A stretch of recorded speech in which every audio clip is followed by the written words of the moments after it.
We know how hard it is to make a choice between the Google Pixel 6 Pro versus Galaxy S21 Ultra without having concrete details.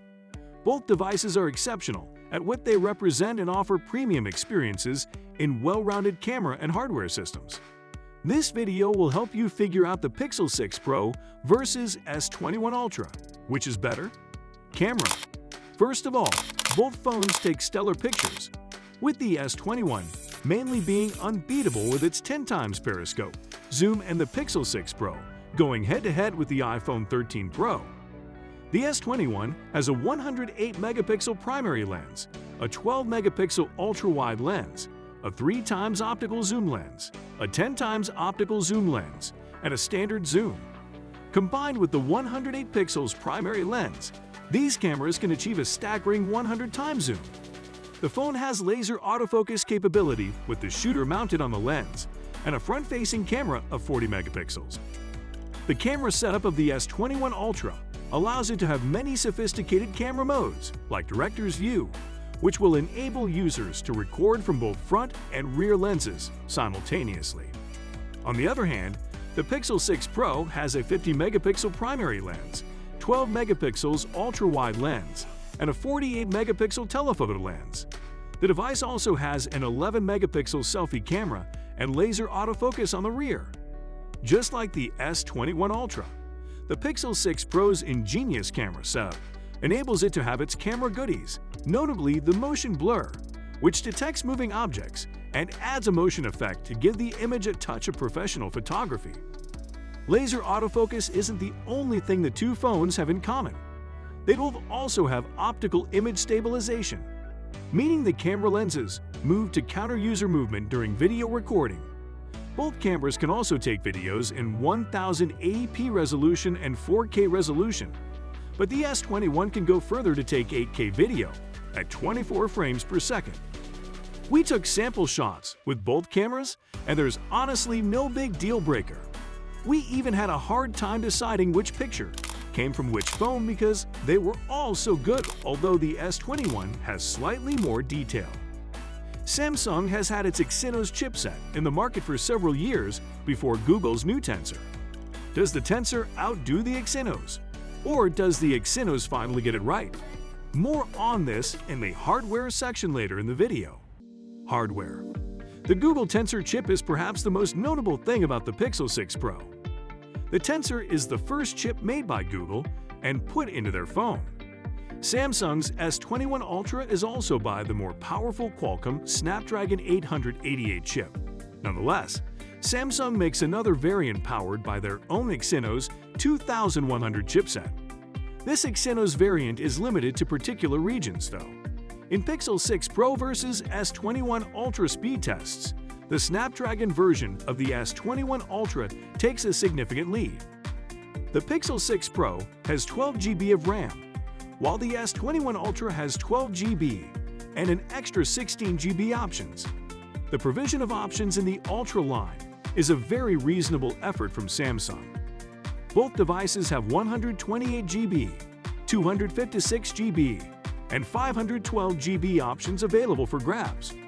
Although the devices are similar, the Google Pixel 6 Pro takes the lead with extra units on its dimensions. The Pixel is 6.5 by 3.0 by 0.4 inches, and the S21 measures 6.5 by 2.97 by 0.35 inches. Microsoft has recently released Android app support for Windows 11. If you're looking to experience this convenient move for yourself, we covered the Lenovo ThinkPad Z series in our last video. Click the suggestion in the top right if you haven't. The series comes preloaded with Windows 11. As a Samsung loyal customer, does the Google Pixel 6 Pro make you finally want to try the Google side? Let us know in the comments. Battery and charging. Pixel 6 Pro supports the Pixel wireless stand of 30 watts wired and 23 watts wireless charging. The Galaxy S21 Ultra supports a lower 25 watts wired, supports fast charging, and supports 15 watts wireless charging. The S21 Ultra and the Pixel 6 Pro also have reverse wireless charging, enabling them to charge other devices. Both devices come with a 5,000 mAh battery. We've said a lot so far, but it'd mean nothing if we don't tell you about the price. In the pricing section of the video, we do a very comprehensive review of the costs of these phones. Keep watching. A sub to the channel will be phenomenal if you've been following this far. Display. Both phones have very high-quality displays.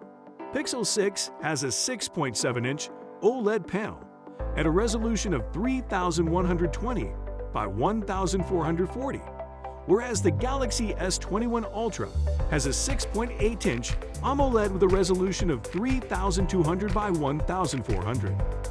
By comparison, Samsung has the edge in the category. They always do. Samsung's displays are unmatched by the competition. Both devices support an adaptive refresh rate from 10 to 120 Hz. We were surprised to see that Google had released yet another pixelated entreaty. This time, it promised you more than mere peace of mind, and it promises to teach you Korean slang. Such a hilarious, yet inclusive, move pricing. Pixel 6 Pro easily takes the win on price. At just $899, the Pixel 6 Pro has so much overall value compared to the $1,199 price tag on the Galaxy S21 Ultra. When discussing two fairly similar flagship devices, the $300 gap is quite a big deal. The Pixel 6 starts at 128 GB of storage, but with a good deal, you can get the 256 GB for about $999 and 512 GB for $1,099. The S21 Ultra starts at 128 GB for $1,199, 256 GB for $1,249, and the 512 GB for $1,379. Conclusion: the Samsung Galaxy S21 Ultra is the premium Android phone if you prefer. Longer battery life, great screen, reliable fingerprint sensor, and well-packaged software. The optional S Pen is a nice bonus for power users. Overall, the Samsung Galaxy S21 Ultra is a great phone, but it's not $300 better than the Pixel 6 Pro. Google's new phone isn't just great, it's a warning shot for the rest of the phone industry. If you enjoyed this video, we covered all the details on the infamous bugs plaguing the Pixel 6 phones, the truth about Pixel 6 issues. Did the Pixel 6 update fix things? Also, give this video a thumbs up if you found it helpful. Thank you for watching. See you in our next upload.